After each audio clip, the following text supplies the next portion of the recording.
হঠাৎ করে প্ল্যান, আর হুট করে বন্ধুদের নিয়ে ঘুরে এলাম রাঙ্গামাটির গাংচিল দ্বীপে। যান্ত্রিক জীবনের যন্ত্রণা আর কোলাহল থেকে একটু দূরে। এই সফরের সঙ্গী হিসেবে ছিল বন্ধু রবিন, ওবায়েদ, হোজাইফা, আবির, সাজিদ, সাদিল, বেলাল এবং দুষ্ট বন্ধু সামি। সবাই মিলে রাঙ্গামাটির রিজার্ভ বাজার থেকে রওনা দিলাম গাংচিল আইল্যান্ডের উদ্দেশ্যে। যেতে যেতে উপভোগ করলাম আশপাশের মনোরম সৌন্দর্য। জলযানে দাঁড়িয়ে চারপাশের উঁচু নিচু পাহাড় পর্বত দেখতে দেখতে আর আঁকাবাঁকা গভীর অগভীর নদীপথ দিয়ে আমাদের যাত্রা। কত অচেনা মানুষের সাথে কথা হলো, পরিচিত হলাম, গল্প করলাম। অচেনা জায়গা, অচেনা মানুষ, অচেনা মাটির গন্ধ, সবকিছু মিলেমিশে একাকার। আর সাথে যেহেতু বন্ধুরা ছিল, ব্যাপারটা আরো দারুণ।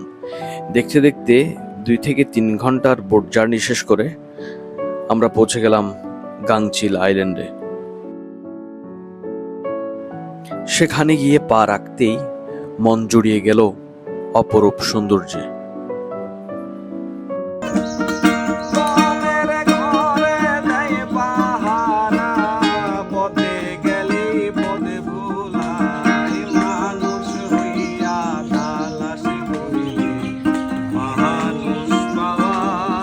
এসেই বসলাম খাবারের টেবিলে।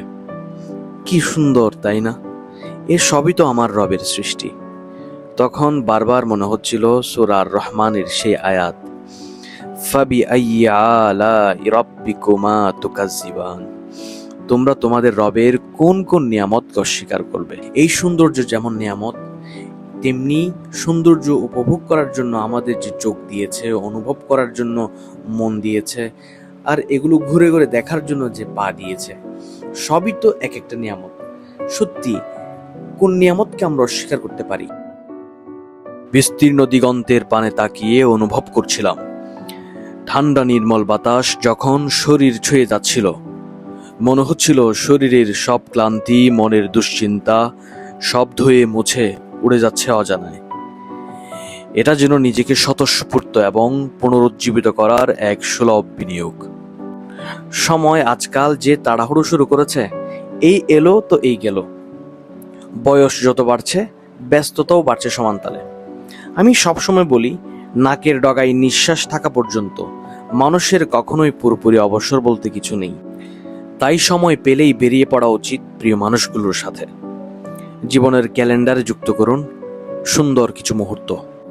সেদিন রাতে একটা গা ছমছমে অ্যাডভেঞ্চারাস এক্সপিরিয়েন্স হয়েছিল। চারদিকে বিস্তীর্ণ জলরাশি, মাঝখানে একটা নির্জন দ্বীপে আমরা কিছু মানুষ। নেটওয়ার্ক সমস্যার কারণে মোবাইল থেকে সবাই কিছুটা দূরে ছিলাম। অদ্ভুতভাবে সেটাই সময়টাকে আরো বেশি উপভোগ্য করে তুলেছিল। জীবন, কেরিয়ার, ক্যাম্পাসের আড্ডা, পড়াশোনা, আরো কত গল্প। এর বাইরে ছিল বারবিকিউ আয়োজন, শাঁ শাঁ প্রকৃতির আওয়াজ, ঠান্ডা বাতাস, নিভু নিভু হলুদ আলোয় রাতের খাবার। সকালে ঘুম থেকে উঠে দেখি কুয়াশাচ্ছন্ন পরিবেশ, সূর্যের উকিঝুঁকি। এই জন্য মহান রবের এক নৈসর্গিক সৃষ্টি।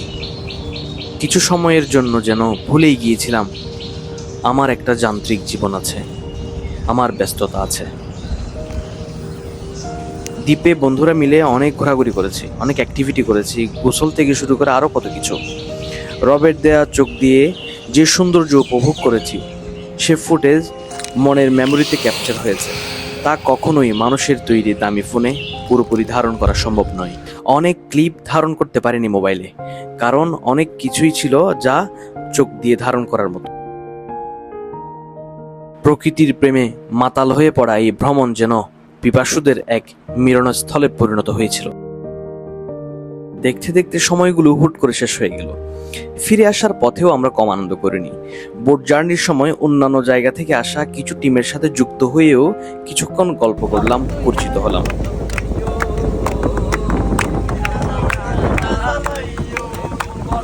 পরিশেষে আবার যুক্ত হই আমার সেই প্রিয় বন্ধুদের সাথে। সময়গুলো আমাদের জীবনে বারবার ফিরে আসুক। ভালো থাকুক সব বন্ধুরা, ভালো থাকুক পৃথিবীর সব ভ্রমণ পিপাসুরা।